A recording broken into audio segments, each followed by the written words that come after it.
তাদেরকে এককালীন 5 লক্ষ টাকা এবং আহতদেরকে এককালীন 1 লক্ষ টাকা করে দেওয়া হচ্ছিল। এখন আমরা আহতদের জন্য এই টাকার পরিমাণটি সর্বোচ্চ 1 লাখ থেকে 3 লাখ পর্যন্ত নিয়ে গেছি। থেকে তাদেরকে বিদেশের সম্মিলিত হাসপাতালে পাঠানোর সব রকম ব্যবস্থা নেওয়া হচ্ছে। তিনি আজকেও একজন যাবেন, গতকালকেও একজন গিয়েছেন। দ্বিতীয়ত বলা হচ্ছে যে সরকারি হাসপাতালগুলোতে আজীবন তিনি সব ধরনের চিকিৎসা বিনামূল্যে পাবেন। শহীদ পরিবারকে ব্যবহার করে পুরো বাংলাদেশে আসলে যে জিনিসটি হচ্ছে যে মামলার একটি বিষয় দেখা যাচ্ছে, যেখানে একটি নির্দিষ্ট গোষ্ঠী বা কোনো রাজনৈতিক দলের কিছু ব্যক্তিবর্গ শহীদ পরিবারকে কিছুটা বাধ্য করে কিংবা বিভিন্নভাবে প্ররোচিত করে তাদেরকে দিয়ে মামলা দেওয়ানোর ব্যবস্থা করছে। এতক্ষণ শুনছিলেন সংবাদ শিরোনাম, এখন বিস্তারিত। আসসালামু আলাইকুম, আমি হাসিবুল ইসলাম রকি আছি আপনাদের সঙ্গে। আপনারা দেখছেন JS TV live news Dhaka. July August বিপ্লবে শহীদ ও আহত ছাত্র শ্রমিক জনতার চিকিৎসা, পুনর্বাসন ও কর্মসংস্থানের বিষয়ে সরকারের যে পরিকল্পনা সে বিষয়ে জানালেন আজকে একটি প্রেস ব্রিফিংয়ে। সেখানে উপস্থিত ছিলেন বৈষম্য বিরোধী ছাত্র আন্দোলনের মহান সমন্বয়ক সার্জিস আলম। এছাড়া সেখানে আরও উপস্থিত ছিলেন জুলাই শহীদ স্মৃতি ফাউন্ডেশনের সিইও স্নিগ্ধ, স্বাস্থ্য মন্ত্রণালয়ের প্রতিমন্ত্রী মর্যাদার বিশেষ সহকারী, মাননীয় প্রধান উপদেষ্টার সরাসরি দফতর থেকে যে পুনর্বাসন সেল করা হয়েছে তার সভাপতি এবং বিভিন্ন স্তরের সম্মানিত ব্যক্তিগণ। কি কি কাগজপত্র ভেরিফিকেশন করে এই টাকাগুলো নিতে হবে সে বিষয়ে জানালেন সার্জিস আলম। আজকে আমরা আমাদের এই যে প্রেস ব্রিফিংটি করছি, এটি আসলে আমাদের বিভিন্ন স্টেক হোল্ডার যারা আমাদের 2024 সালের এই যে জুলাইয়ের যে আমাদের অভ্যুত্থান, এই অভ্যুত্থানে আমাদের যারা শহীদ রয়েছেন সেই শহীদ পরিবার এবং যারা আমাদের আহত যোদ্ধা রয়েছেন তাদেরকে নিয়ে আমাদের যে বিভিন্ন স্টেক হোল্ডার, অন্তর্বর্তীকালীন সরকার সব ফাউন্ডেশন থেকে শুরু করে তাদের সমন্বয়ে একটি প্রেস ব্রিফিং। এখানে আমাদের জুলাই শহীদ স্মৃতি ফাউন্ডেশনের সিইও স্নিগ্ধ রয়েছেন, এখানে আমাদের স্বাস্থ্য মন্ত্রণালয়ের যিনি প্রতিমন্ত্রী মর্যাদায় বিশেষ সহকারী হিসেবে দায়িত্ব পালন করছেন তিনি রয়েছেন। আমাদের এখানে মাননীয় প্রধান উপদেষ্টার সরাসরি দপ্তর থেকে একটি সমন্বিত সেল গঠন করা হয়েছে, যেই সেল অন্যান্য বিভিন্ন স্টেক হোল্ডার সাথে কোঅর্ডিনেট করে সহজে এই কাজগুলো করবেন। সেই সেলের প্রধান হিসেবে যিনি দায়িত্ব পালন করছেন তিনি রয়েছেন। আমাদের এখানে স্বাস্থ্য মন্ত্রণালয়ের একটি অন্যতম একটি অংশ যেটি হচ্ছে আমরা এমআইএস বলে থাকি, এই যে আমাদের গুরুত্বপূর্ণ অংশটি, এখানে যে তথ্যগুলো বাছাই বা হচ্ছে সংযোজন বিয়োজন বিবেচনা করা হয়, সেই এমআইএস এর যিনি ডিরেক্টর মহোদয় তিনি রয়েছেন এখানে। আমাদের এখানে জাতীয় চক্ষু ইনস্টিটিউটের একজন প্রতিনিধি এবং সহকারী পরিচালক হিসেবে তিনি দায়িত্ব পালন করছেন তিনি রয়েছেন। আমাদের এখানে নিটোরের সম্মানিত একজন ডক্টর রয়েছেন। অর্থাৎ সকলে মিলে কিভাবে আমরা এই কাজটিকে দ্রুত গতিতে এগিয়ে নিয়ে যেতে পারি, আমাদের সমন্বিতভাবে আমরা একটি প্রেস ব্রিফিং করছি। সে বিষয়ে আমরা একটি রোড ম্যাপ তৈরি করেছি সকলে মিলে। সেই রোড ম্যাপ নিয়ে আমরা আমাদের জায়গা থেকে কথা বলবো। প্রথমেই আমরা যে বিষয়টি নিয়ে কথা বলবো সেটি হচ্ছে তালিকা প্রণয়ন ও শ্রেণীকরণ কার্যক্রম। এখানে প্রথমে একটি গুরুত্বপূর্ণ বিষয় বলে দিতে চাই, সেটি হচ্ছে যে এর পূর্বেই আমাদের স্বাস্থ্য বিষয়ক কমিটি একটি ছিল, স্বাস্থ্য মন্ত্রণালয়ের সাথে যারা কাজ করছিল, আমাদের জেলা প্রশাসন এবং আমাদের জেলা সিভিল সার্জন অফিস, এগুলোর সমন্বয়ে আমাদের এমআইসি কিন্তু অলরেডি একটি ডাটা ইনপুট দেওয়া হয়েছে এবং বড় সংখ্যক একটি ডাটা রয়েছে শহীদ পরিবারের এবং আহতদের। তারপরও আমরা আমাদের জায়গা থেকে জুলাই শহীদ স্মৃতি ফাউন্ডেশনের পক্ষ থেকে আবার নতুন করে প্রথমত হচ্ছে যারা এখন পর্যন্ত তথ্য দেয়নি তাদের তথ্য কালেক্ট করছি, কিংবা যারা দিয়েছে তাদের তথ্যগুলো আমরা আমাদের জায়গা থেকে নতুন করে ভেরিফিকেশন করার চেষ্টা করছি। প্রথমে একটি জিনিস বলি, এই তথ্য ভেরিফিকেশন করে সঠিক তথ্যটি একদম নিয়ে আসার সামনে এটি খুবই গুরুত্বপূর্ণ আমাদের জন্য। শহীদ পরিবার যারা রয়েছেন বা শহীদ ভাইরা যারা রয়েছেন তাদের তথ্যটি যাচাই করা বা সংযোজন করা তুলনামূলক সহজ, কিন্তু যারা আহত রয়েছেন তাদের তথ্য ভেরিফিকেশন করা এবং সেই তথ্যটি সংযোজন করা তুলনামূলক একটু কঠিন প্রসেস। আমরা আমাদের জায়গা থেকে যাই, আজকে নয়, আজকে থেকে 20 বছর পরেও এই লিস্টটি যেন প্রশ্নবিদ্ধ না হয়, সেই জায়গা থেকে আমরা একটু সময় নিয়ে হলেও বিভিন্ন স্টেক হোল্ডারের কাছে তাদের কাছ থেকে এই তথ্যগুলো ভেরিফিকেশন করে হলেও আমরা সর্বোচ্চ সতর্কভাবে একটু ভেরিফিকেশন করছি। আমরা আমাদের জায়গা থেকে আমাদের এখন পর্যন্ত পরিকল্পনা হচ্ছে আমরা নভেম্বরের মধ্যে সর্বোচ্চ চেষ্টা করব আমাদের যে শহীদ পরিবার যারা রয়েছেন তাদের যে এই তথ্যটি ভেরিফিকেশন করে শেষ করা এবং ডিসেম্বরের মধ্যে আমাদের পূর্ণাঙ্গ তালিকা প্রকাশ করা। ডিসেম্বর 31 তারিখের মধ্যে শহীদ এবং আহতদের পূর্ণাঙ্গ তালিকা আমরা আমাদের জায়গা থেকে একদম সবার জন্য অফিসিয়ালি ওপেন করার আমাদের সর্বোচ্চ চেষ্টা থাকবে। এটি আমাদের রোড ম্যাপ। আমরা আমাদের জায়গা থেকে ক্যাটাগরাইজেশন একটি করব, সেটি হচ্ছে আহতদের ক্ষেত্রে। অনেকেই আহত হয়েছেন আসলে বিভিন্ন মাত্রায়, কারো হয়তো এই জিনিসটির জন্য 1 মাস তাদের জায়গা থেকে স্ট্রাগল করা লাগবে, কারো হয়তো 2-3 বছর স্ট্রাগল করা লাগবে, কারো হয়তো সারা জীবন স্ট্রাগল করতে হবে। কেউ হাত পা চোট হারিয়েছেন, কিংবা কারো হয়তো এমন হয়েছে যে 10টি সেলাই লেগেছে কিন্তু সেটি হয়তো 3 মাসে রিকভার করা সম্ভব। সেই জায়গা থেকে আমাদের রোড ম্যাপ হচ্ছে আমরা 3টি অথবা 4টি ক্যাটাগরিতে বিভক্ত করছি। একটি বিশেষজ্ঞ ডক্টর একটি টিম থাকবে, তাদের সমন্বয় যে কাদেরকে আমাদের নির্দিষ্ট একটি মেয়াদে সুযোগ সুবিধা দিতে হবে, কাদেরকে আমাদের দীর্ঘ মেয়াদে দিতে হবে, কাদেরকে সারা জীবনের জন্য দিতে হবে, এবং আরেকটি গুরুত্বপূর্ণ বিষয় হচ্ছে কাদেরকে সম্মানের কাদের জন্য ব্যবস্থা করতে হবে। সো এই ক্যাটাগরাইজেশনটা আহতদের ক্ষেত্রে আমরা এটি করতে যাচ্ছি। আমাদের জায়গা থেকে আরেকটি আমরা কাজ করছি, যেটি হচ্ছে ইউনিক একটি আমরা আইডি কার্ড কোড। এটি হচ্ছে আমাদের যারা আহত রয়েছেন তাদের জন্য এটি ধাপে ধাপে হবে এই আইডি কার্ডগুলো, এবং প্রত্যেকটি আইডি কার্ড ক্যাটাগরি অনুযায়ী ভিন্ন থাকবে। সেই অনুযায়ী এই সুযোগ সুবিধাগুলো ডিফারেন্ট হবে, এবং এটি আসলে খুব বেশি এ কারণেই প্রয়োজন, কারণ হয়তো কেউ এমন আসবেন আহত আমাদের যোদ্ধা যার ইনস্ট্যান্ট ওই সুযোগ সুবিধাটির প্রয়োজন, আবার কারো এমনকি হবে যে 3 দিন পরে হলেও সমস্যা নেই। সে অনুযায়ী আমরা আমাদের ইউনিক একটি আইডি কার্ড করবো, ক্যাটাগরিটি করব, এবং আমরা ডিসেম্বর 31-এর মধ্যে শহীদ পরিবারদের আগেই শেষ হয়ে যাবে, কিন্তু আহতদের এই ভেরিফিকেশনটি খুব ইম্পর্টেন্ট এবং সংখ্যা যেহেতু অনেক বেশি, এক্ষেত্রে আমরা আমাদের আশা করছি ডিসেম্বরের মধ্যে কমপ্লিট করে পাবলিক করে দিতে পারবো। তো এই পর্যায়ে আমাদের চিকিৎসা সংক্রান্ত বিশাল একটি রোড ম্যাপ নেওয়া হয়েছে। যিনি আমাদের প্রতিমন্ত্রী মর্যাদায় স্বাস্থ্য মন্ত্রণালয়ের বিশেষ সহকারী হিসেবে দায়িত্ব পালন করছেন, তাকে অনুরোধ করছি আমাদের চিকিৎসা সংক্রান্ত সার্বিক সুযোগ সুবিধার বিষয়গুলো তুলে ধরার জন্য। ধন্যবাদ।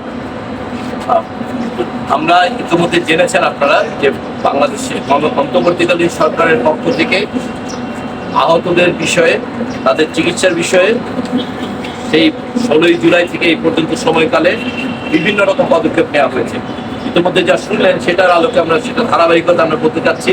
আপনারা এর আগের দিনও শুনেছেন যে বাংলাদেশে এই অভ্যুত্থানে যতজন আহত হয়েছে তাদের সবাইকে সরকারি হাসপাতালগুলোতে ফাস্ট ট্র্যাক সার্ভিস দেওয়া হবে।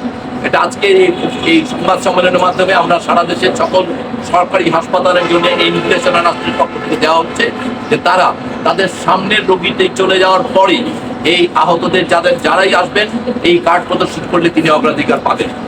দ্বিতীয়ত বলা হচ্ছে যে সরকারি হাসপাতালগুলোতে আজীবন তিনি সব ধরনের চিকিৎসা বিনামূল্যে পাবেন।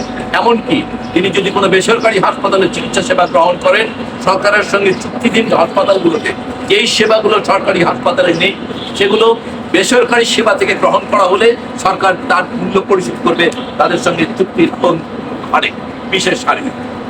একটি হাসপাতাল সম্পর্কে বারবার আলোচনা এসছে যে একটি মাল্টিডিসিপ্লিনারি হাসপাতাল, বিএসএমএমইউ হাসপাতালটি এই মাল্টিডিসিপ্লিনারি হাসপাতাল হিসেবে বিএসএমএমইউর কেবিন ব্লক ডেডিকেট করা হয়েছে এই সুনির্দিষ্ট কারণে যারা আহত বিভিন্ন হাসপাতালে বর্তমানে ঢাকায় ছড়িয়ে আছে তাদেরকে আহ্বান করা হচ্ছে স্ক্রিনিং প্রসেসের মধ্য দিয়ে যাদের প্রয়োজন উন্নততর সেবার জন্য তারা বিএসএমএমইউর এই কেবিন ব্লকে এসে আসবেন। বিএসএমইউর স্পেশালাইজ হাসপাতালে ডিসচার্জটি সম্পূর্ণ ডেডিকেট করা হয়েছে আউট পেশেন্ট সার্ভিসের জন্য, এবং পর্যায়ক্রমে সেখানে ফিজিওথেরাপি সেবাগুলো যুক্ত করা হবে।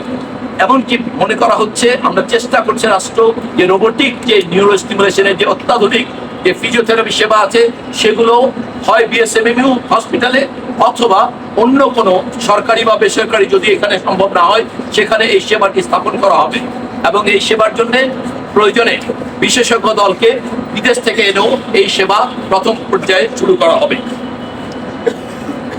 দেশের সকল বিভাগীয় সদর এবং বিশেষায়িত হাসপাতালগুলোকে একটি নেটওয়ার্কের আওতায় রাখা হবে। অতএব মানুষকে যে দৌড়ে দৌড়ে ঘুরতে হয় এবং তারা যে রেফারেন্স সিস্টেম, এই রেফারেন্স সিস্টেমটি ইন্টিগ্রেটেড থাকবে এবং ডেডিকেটেড বেডগুলো এই আহতদের জন্য ডেডিকেটেড বেড বিভাগীয় সদর এবং ঢাকার বিশেষায়িত হাসপাতালগুলো সবগুলো একটি ড্যাশবোর্ডে দেখা যাবে এবং তারা জানতে পারবেন যে ওনার নিকটস্থ কোন হাসপাতালে ওনার সেবাটি পাওয়া যাবে। এছাড়া চোখে গুলিবিদ্ধদের বেলায় সুনির্দিষ্টভাবে বলা হচ্ছে গান শুটিং। আপনারা জানেন এবারের অভ্যুত্থানে যারা আহত হয়েছেন পৃথিবীতে এই ধরনের আহতের সংখ্যা 2 থেকে 3 বার ঘটেছে পৃথিবীতে এই ধরনের আহত। সেই কারণে পৃথিবীতে এই বিষয়ে এই চোখের গান শুটিংগুলিতে যারা বিশেষজ্ঞ আছেন তাদের সঙ্গে যোগাযোগ করা হয়েছে, তাদেরকে আনা হওয়ার চেষ্টা করা হচ্ছে, অথবা যদি আনা সম্ভব না হয় বাংলাদেশ থেকে সেই সুনির্দিষ্ট হাসপাতালগুলোতে তাদেরকে পাঠানো হচ্ছে। ইতিমধ্যে আপনারা জেনেছেন যে বাংলাদেশ থেকে ইতিমধ্যে বেশ কয়েকজনকে যাদের প্রয়োজন হয়েছে তাদেরকে বিদেশে পাঠানো হচ্ছে।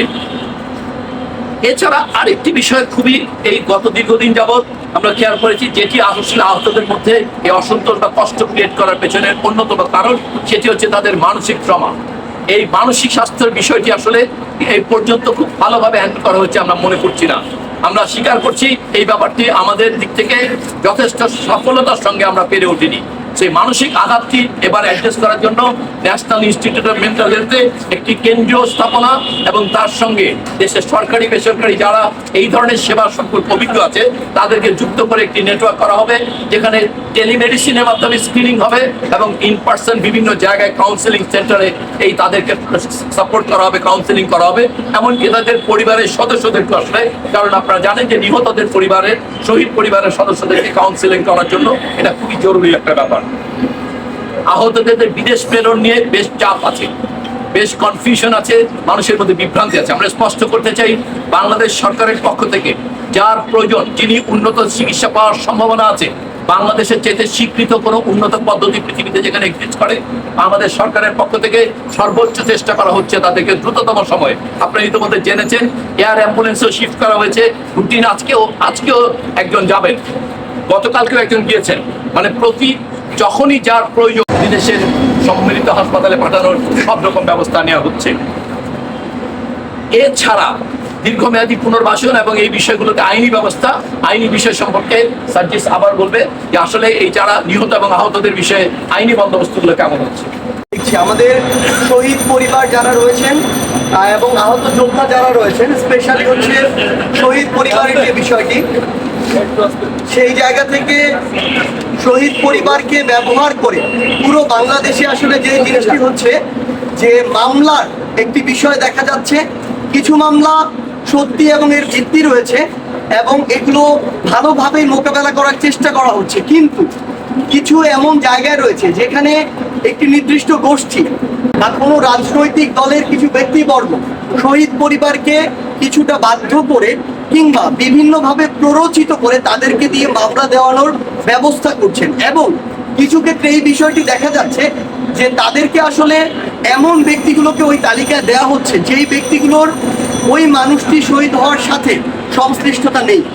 সেই জায়গা থেকে আমরা প্রথমে একটি জিনিস স্পষ্ট করি এবং পুরো বাংলাদেশের আমার যারা শহীদ পরিবার রয়েছেন তাদের উদ্দেশ্যে বলতে চাই, অনুগ্রহ করে কারো প্রভাবে যেন প্রভাবিত না হয়, কোনো মামলা না হয়। যদি তারা তাদের জায়গা থেকে যে কোনো কিছু মামলা করতে, মামলার যে কোনো আইনি সহযোগিতা প্রয়োজন হয়, আমরা আমাদের জায়গা থেকে, আমাদের অন্তর্বর্তীকালীন সরকার রয়েছেন, আমাদের আইন মন্ত্রণালয় রয়েছেন, আমাদের বিচার বিভাগ রয়েছে, আমরা জুলাই শহীদ স্মৃতি ফাউন্ডেশন রয়েছে, আমরা আমাদের জায়গা থেকে সার্বিকভাবে তাকে সহযোগিতা করব। কারণ আমরা চাই যে দোষী তার যেমন শাস্তি হোক, তেমনি যিনি নির্দোষ তিনি যেন কোনো হয়রানির শিকার না হন, তার যেন কোনো অযাচিত যেন শাস্তি না হয়। সেই জায়গা থেকে আমরা আমাদের জায়গা থেকে এই ক্ষেত্রে সর্বোচ্চ সহযোগিতা করব, সেটা সরকারিভাবে হোক বেসরকারিভাবে হোক। এবং যারা এই সামগ্রিক বিষয়টির সাথে আবার এমন যদি হয় যে কাউকে চাপ প্রয়োগ করে করা হচ্ছে এই বিষয়টি কোনো শহীদ পরিবারকে বা আহত পরিবারকে, সেই অভিযোগটি যদি ওই ব্যক্তি বা প্রতিষ্ঠান বা গোষ্ঠীর বিরুদ্ধে আমাদেরকে এসে করা হয়, তাহলে আমরা আমাদের জায়গা থেকে তার বিরুদ্ধে ব্যবস্থা নিতেও সর্বোচ্চ সহযোগিতা করব। আর এ পর্যায়ে আমাদের যে গুরুত্বপূর্ণ বিষয়টি সেটি হচ্ছে আমাদের অর্থ সহায়তা। আমাদের আহত যারা ভাই বোনেরা রয়েছেন এবং আমাদের যারা শহীদ পরিবার রয়েছেন তাদের উদ্দেশ্যে বা তাদেরকে নিয়ে আমাদের অর্থ সহযোগিতার যে পরিকল্পনাটি, সে বিষয়ে বলার জন্য অনুরোধ করছি আমাদের জুলাই শহীদ স্মৃতি ফাউন্ডেশনের সিইও মীর মাহবুবুল স্নিগ্ধ বলছি, অনুরোধ করছি বলার জন্য। আমাদের যে অর্থ সহায়তার বিষয়টি আছে, আপনারা ইতিমধ্যে জানেন জুলাই শহীদ স্মৃতি ফাউন্ডেশন থেকে যারা শহীদ পরিবাররা আছে তাদেরকে এককালীন 5 লক্ষ টাকা এবং আহতদেরকে এককালীন 1 লক্ষ টাকা করে দেওয়া হচ্ছিল। এখন আমরা এই আহতদের জন্য এই টাকার পরিমাণটি সর্বোচ্চ 1 লাখ থেকে 3 লাখ পর্যন্ত নিয়ে গেছি। অবশ্যই তাদের আহতর যে ইনজুরির ক্যাটাগরাইজেশন আছে সেটার উপর ভিত্তি করে তাদেরকে সর্বোচ্চ 3 লক্ষ টাকা পর্যন্ত দেওয়া হবে আমাদের জুলাই শহীদ স্মৃতি ফাউন্ডেশন থেকে। তারপর আরেকটি বিষয় আমাদের নজরে এসেছে যে অনেকেই ইতিমধ্যে অনেক টাকা নিজেদের টাকা খরচ করে ফেলেছে তাদের চিকিৎসার পিছনে। তো সেই চিকিৎসার জন্য যাদের এখন পর্যন্ত যত টাকায় খরচ হয়েছে সেটি ফেরত দেওয়ার একটি উদ্যোগ আমাদের এখান থেকে গ্রহণ করা হয়েছে। অবশ্যই এটি সেই 3 লাখ টাকার সাথে জড়িত নয়, এটি সম্পূর্ণ আলাদা। যারা এখন পর্যন্ত যতটুকু খরচ করেছে সেই খরচের একটি অ্যাপ্রুভ মেথড ওয়েতে আমাদের সেলের কাছে জমা দিলে তাদের ডকুমেন্টস যেগুলো আছে ভেরিফিকেশনের জন্য সেলের কাছে জমা দিলে সেই সেল থেকে ভেরিফিকেশন করে আমরা তাদেরকে পুরো টাকাটাই আমাদের ফাউন্ডেশন থেকে ফেরত দেবো। এটি নেসেসারি না যে 3 লাখ টাকা, এটি যদি 3 লাখ টাকার উপরেও থাকে কারো যদি খরচ হয়ে থাকে সেটি আমরা ফেরত দিব। Thank you. তো এতটুকুই ছিল আমাদের জুলাই শহীদ স্মৃতি ফাউন্ডেশন থেকে অর্থের যেই সহযোগিতাটা সেটার রোডম্যাপ পরবর্তী কার্যক্রম পরিচালনা করার জন্য অনুরোধ করছি স্বাধীন। আমাদের একটি গুরুত্বপূর্ণ বিষয় হচ্ছে পুনর্বাসন ও কর্মসংস্থান। আমাদের শহীদ পরিবার এবং যারা আহত রয়েছেন তাদের পুনর্বাসন এবং কর্মসংস্থান নিয়ে বলার জন্য অনুরোধ করছি। আমাদের সরাসরি মাননীয় প্রধান উপদেষ্টার দপ্তর থেকে যে সমন্বিত সেলটি গঠন করা হয়েছে সেই সেলের প্রধান হিসেবে যিনি দায়িত্ব পালন করছেন তাকে অনুরোধ করছি আমাদের পুনর্বাসন ও কর্মসংস্থানের বিষয় উপস্থাপন করার জন্য। আমার নাম হচ্ছে খন্দকার জহিরুল ইসলাম, আমি সরকারের একজন অতিরিক্ত সচিব। সেলটার নাম হচ্ছে গণঅভ্যুত্থান সংক্রান্ত বিশেষ সেল। এই সেলের আমি টিম তো আমি যে পার্টটা করবো সেটা হচ্ছে কভার করবো, সেটা হচ্ছে পুনর্বাসন এবং কর্মসংস্থান। পুনর্বাসনের একটা সুনির্দিষ্ট নীতিমালা সরকারের পক্ষ থেকে করা হবে এবং বিশেষ করে যারা হচ্ছে এই জুলাই গণ আন্দোলনে অংশগ্রহণ করে যারা আহত হয়েছেন এবং অনেকে আছেন যারা শারীরিকভাবে একদমই এমন অবস্থায় রয়েছেন যে তারা আদৌ কাজকর্মে ফিরবেন কিনা বা স্বাভাবিক জীবনে আসবেন কিনা এই ধরনের একটা সমস্যা দেখা দিতে পারে। তো সেই হিসাবে সরকার অর্থনৈতিক এবং সামাজিক কিছু প্রতিষ্ঠান গড়ে তুলবে যাতে তাদের কর্মসংস্থান করা সম্ভব হবে। এছাড়াও যারা গুলিবিদ্ধ হয়ে একদম যেটা অন্ধত্ব বরণ করেছেন এই ধরনের যাদের বিদেশে চিকিৎসা সম্ভব, এমন হতে পারে যে বিদেশে নিয়ে গেলে তাদের চিকিৎসা করা সম্ভব হবে, এটা কিন্তু নেওয়া হবে এবং তাদের জন্য বিশেষ একটা ব্যবস্থা করা হবে কর্মসংস্থান। তারপরে যারা তুমভুক্ত বরণ করেছেন, এই তুমভুক্ত যারা বরণ করেছেন তাদেরকেও কী ধরনের কর্মসংস্থান করা যায় সেই বিষয়টি সরকার হচ্ছে পরিকল্পনা করে সেই বিষয়টি হচ্ছে করতে বাস্তবায়ন করবে। এবং এমন হতে পারে যে যারা শহীদ হয়েছেন তাদের পরিবারের কাউকে কর্মসংস্থান করার বা কর্মসংস্থানের মধ্যে আমাদের লাইন সরকারের আছে। এছাড়া যারা আহত হয়েছে একদমই কোনো কাজ করতে পারবেন না এরকম তাদেরও পরিবারের একজনকে বা একাধিককে হচ্ছে কর্মসংস্থানের ব্যবস্থা করা হবে। এবং আরেকটা বিষয় আছে, যারা এই আহত বা শহীদ হয়েছে তাদের পরিবারকে বিনামূল্যে চিকিৎসার একটা ব্যবস্থা করারও সিদ্ধান্ত সরকার। এটাই হচ্ছে কর্মসংস্থান বিস্তারিত বললাম। তবে আপনাদের যেটা আমি বললাম যে একটা সুনির্দিষ্ট আচ্ছা, আমাদের হচ্ছে আপনারা গুরুত্বপূর্ণ হচ্ছে একটা অংশ। আমরা চাই যে আপনাদের মাধ্যমে এই যে ভিডিওর এই অংশটুকু বাংলাদেশে যেন ছড়িয়ে যায়, যে বিষয়টি নিয়ে আসলে একটু সমস্যা হচ্ছে। মানে আমরা যেমন দেখেছি যে অনেক আহতদের পক্ষ থেকে বলা হচ্ছে তারা এখনো তাদের ফান্ডটি পায়নি। আমরা আজকে থেকে 2 দিন আগে আমি এবং বৈষম্যবিরোধী ছাত্র আন্দোলনের আহ্বায়ক হাসনাত আমরা দুইজনে মিলে জাতীয় চক্ষু ইনস্টিটিউটে গিয়েছিলাম। সেখানে নিটোরের এবং নিওর আমরা প্রায় 100 জন যারা রোগী রয়েছেন এই মুহূর্তে আহত আমাদের যোদ্ধা রয়েছেন ভর্তি, তাদের নিয়ে কথা বলেছিলাম। তাদেরকে যখন জিজ্ঞাসা করা হয় যে আপনারা কতজন এই আপনাদের ভেরিফিকেশনের জন্য আপনাদের কাগজগুলো সাবমিট করেছেন, সেখানে 30 থেকে 35 জন হাত তুলেছিল। তার মানে 65 থেকে প্রায় 70 জনই এখনো কোনো প্রকার কাগজই দেননি ভেরিফিকেশনের জন্য।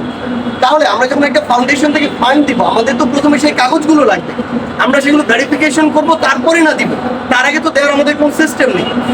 যেহেতু আমাদের এগুলো ডকুমেন্টেড এবং এগুলোর পুঙ্খানুপুঙ্খভাবে আজকে থেকে 30 বছর পরেও যদি কোনো অডিট করা হয়, যেন সিঙ্গেল কোনো 1 টাকারও এখানে কোনো এদিক ওদিক না হয়, এটা তো আমাদের নিশ্চিত করতে হবে। সেই জায়গা থেকে আপনাদের মাধ্যমে একটি জিনিস আমরা একদম সংক্ষিপ্তভাবে বলতে চাই যে কোনো একজন আমাদের আহত যোদ্ধা যারা রয়েছে তাদের ফাউন্ডেশনে যদি তারা তাদের কাগজগুলো জমা দেন, কোন কাগজ লাগবে? আমাদের মাত্র 4টি জিনিস লাগবে। প্রথমত হচ্ছে ফাউন্ডেশনে আমাদের একটি ফর্ম রয়েছে, এই ফর্মটি তারা যদি চান যে 16300 নাম্বারে কল দিয়ে হোয়াটসঅ্যাপে নিয়ে নেবেন, আমরা সেভাবে দিতে পারি। তারা যদি চান যে আমাদের হোয়াটসঅ্যাপ নাম্বারে নক দিয়ে নেবেন, সেভাবে নিতে পারে, কিংবা আমরা এটি হসপিটালে বা বিভিন্ন জায়গায় আমাদেরকে নক দিলে আমরা দিয়ে দিতে পারি। আমাদের একটি ফর্ম রয়েছে ফাউন্ডেশনের, সেই ফর্মটি পূরণ করতে হবে। ফর্মের 2য় পেজে ডক্টরের সিল সহ সিগনেচার লাগবে, যেটা সত্যায়িত একটা কাগজ। 2 নম্বর যে কাগজটি লাগবে সেটি হচ্ছে উনি যে হসপিটালে ভর্তি হয়েছেন বা হসপিটাল থেকে ছাড়পত্র পেয়েছেন, সেই হসপিটালের ওই ভর্তির কাগজ অথবা ছাড়পত্রের কাগজটি ওই হসপিটালের ডক্টর কর্তৃক সত্যায়িত করে নিতে হবে, সিল সিগনেচার সহ 2টা কাগজ। তৃতীয়ত যে জিনিসটি আমাদের লাগবে, তার আহত হওয়ার ক্ষতস্থানের যে ছবি, সেই ছবিটি আমাদের লাগবে। সেই ছবিটি সেখানে যদি কাগজে প্রিন্ট আউট করে সংযুক্ত করতে হবে। এবং চতুর্থত, তিনি যদি তার যদি এনআইডি কার্ড থাকে তাহলে এনআইডি কার্ডের একটি ফটোকপি, যদি না থাকে তাহলে বার্থ রেজিস্ট্রেশন যে কার্ড সেটির একটি ফটোকপি সংযুক্ত করতে হবে। মাত্র আমাদের এই 4টি কাগজ স্ট্যাম্পিং করে হয় এখানে জমা দিতে হবে, কিংবা কোথাও যদি থাকে আমাদের সাথে যোগাযোগ করলে আমরা নিয়ে আসবো। আহত ইমেলের মাধ্যমে এটি পাঠানো যাবে, আমরা নিজেরাই প্রিন্ট আউট করে নিতে পারবো। আহতদের জন্য মাত্র 4টি কাগজ। শহীদ, যে কোনো শহীদ ভাইয়ের কিংবা বোনের জন্য আমাদের প্রধান যে জিনিসটি প্রয়োজন সেটি হচ্ছে ডেথ সার্টিফিকেট। এখন প্রশ্ন হতে পারে, যারা 5ই অগস্টের পূর্বেই অনেকেই এমন আছেন যারা শহীদ হয়েছেন, তাদেরকে কোনো মতে দাফন করাটাই ওই সময় কষ্টকর ছিল, চ্যালেঞ্জ ছিল।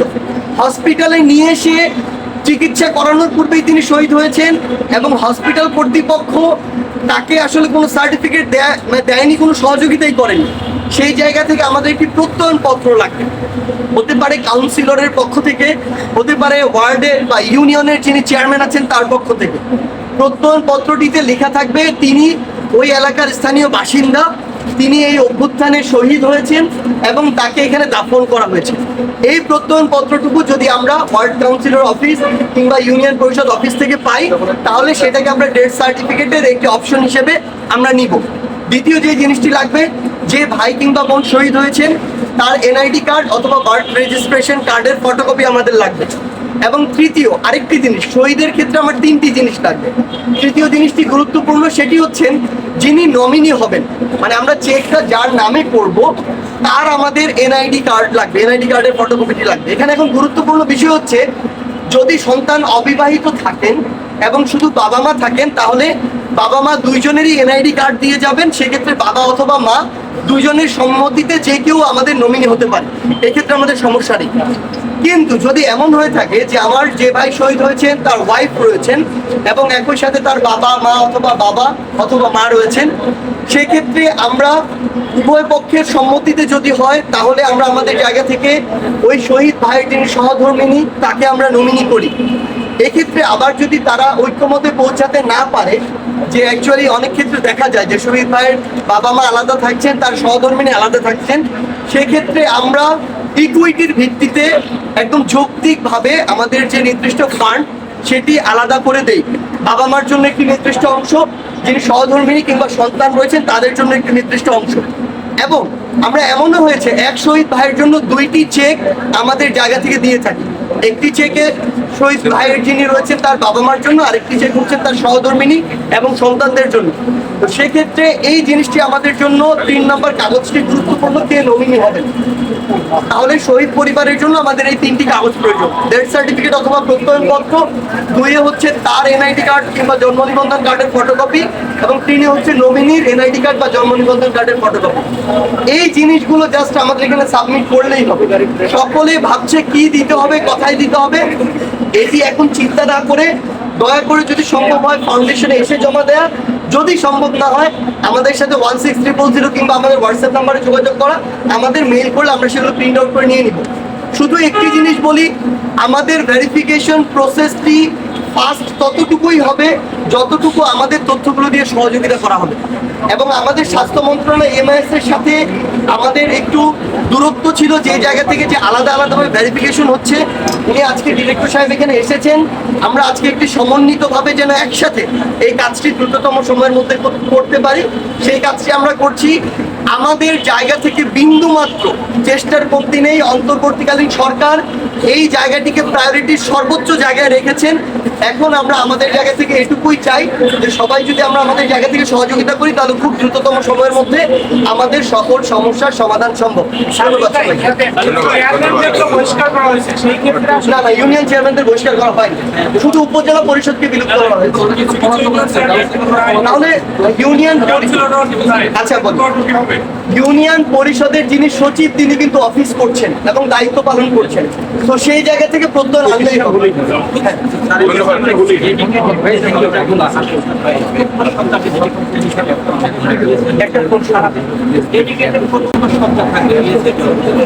অষ্টআশিটা কেবিন ইএসএম এর মধ্যে 88টি, মানে 44টা কেবিনে 88টি বেড, এবং এখানে স্পেশালাইজড হসপিটালের নিচতলাতে 200 রোগী প্রতিদিন 6টি ডিসিপ্লিনে দেখার মতন সুবিধা ইতিমধ্যে স্থাপন করা হয়েছে। আমরা রোগীর চাপ বাড়লে আমাদের ইতিমধ্যে প্রস্তুতি চলছে, কুমিল্লা জেনারেল হাসপাতালকে আমরা ডেডিকেট করবো যদি শয্যার প্রয়োজন হয়। ওখানে আমরা একটি ফ্লোরে 200 বেডের আয়োজন চলছে প্রস্তুতি। এটা যদি এখানে পূরণ হয়ে গেলে আমরা ওই অঞ্চলের জন্য কুমিল্লা জেনারেল হসপিটাল, সেটা আশা করি আমরা 5 দিনের মধ্যে। আর এছাড়া বিভাগীয় সদরের গুলোতে 8টা মেডিকেল কলেজ এবং স্পেশালাইজড হসপিটাল যেমন এনআইও, নিটোর, এগুলো এই একই নেটওয়ার্কে একই আমরানায় থাকবে। শুধু আমরা ডেডিকেটেড হসপিটালের এক্সপেকটেশন মিট করার জন্য পিএসএম হাসপাতাল এবং পরবর্তীতে কুমিল্লা জেনারেল হাসপাতাল। স্যার, এটা কি টাইমিংটা কতটুকু হবে? আমাদের এই ক্ষেত্রে আমরা বলছি যে এই হাসপাতালে তাদের থাকার ক্ষেত্রে আপনারা দেখেছেন বিএসএমও হাসপাতালে থাকার জন্য কোনো সময়সীমা নাই। ওনার চিকিৎসার প্রয়োজনে অথবা রিহ্যাবিলিটেশনের আগ পর্যন্ত উনি আসলে হাসপাতালের সুবিধাগুলো পাবেন। এমনকি তাদের অ্যাটেন্ডেন্টদের আমরা দেখেছি ঢাকার বাইরে থেকে আসা রোগীদের অ্যাটেন্ডেন্টদের থাকার জন্য আমরা একটা আবাসিক সুবিধাও বিএসএমওর পাশের একটা বন্দোবস্ত করেছি। আমরা আগে যদি নোটিশ দেওয়া হয় আমরা সেটারও ব্যবস্থা রাখছি। স্যার, একটা বিষয়, আমরা হসপিটাল যখন ভিজিট করতে যাই, কিছুদিন আগে উপদেষ্টা পাওয়াতে যখন ভিজিট করতে গেল আপনার ইয়েতে আগারগাঁও বা চৌকিতে, যখন গেছে ভিজিট করে নিচে একটা ঝামেলা সবসময় এটা থাকে। তো আপনারা যেটা পর্যায়ে বলতেছেন যে ভিজিট করবেন, তাহলে ভিজিট করার সময়টা কীভাবে? আপনি একতলা ভিজিট করলেন, দোতলা করলেন না, সেক্ষেত্রে যারা রুগীরা তারা তো আসলে আশা করে যে আপনারা তাদেরকে দেখতে যাবেন। তো পর্যায়ক্রমে আপনাদের টিম তৈরি আছে, আমার মনে হয় যে এই টিমের সাথে আপনারা থাকা উচিত বা সিনিয়র থাকা উচিত, যাতে সবাই সান্ত্বনা পায় যে আমরা তোমাকে দেখতে আসছি, যেটা নিয়ে এখন এখানে খুবই একমত। ইতিমধ্যে আমরা ঢাকার যে 3টা হাসপাতালে সবচেয়ে বেশি রোগী আছে, ব্যক্তিগতভাবে মাননীয় উপদেষ্টা এবং আমি নিজে 3টা হাসপাতালে গিয়েছি। আমরা এর বাইরে যে সকল হাসপাতালে উল্লেখযোগ্য সংখ্যক রোগী আছে সেগুলোতে আমরা যাওয়ার পরিকল্পনা আছে। এবং আপনি যেটা বলছেন, কোনো কোনো জায়গায় হয়তো রোগীদের পুঞ্জীভূত ক্ষোভের কারণে কিছু ঘটনা ঘটেছে। আমরা আশা করি আজকের পর থেকে আমরা যখন যাব তাদের সেই ক্ষোভের কারণগুলো শুনবো এবং সেগুলো আমরা অ্যাড্রেস করার চেষ্টা করবো। ভবিষ্যতে আমরা কোনো অপ্রীতিকর ঘটনা আশঙ্কা করি। ধন্যবাদ।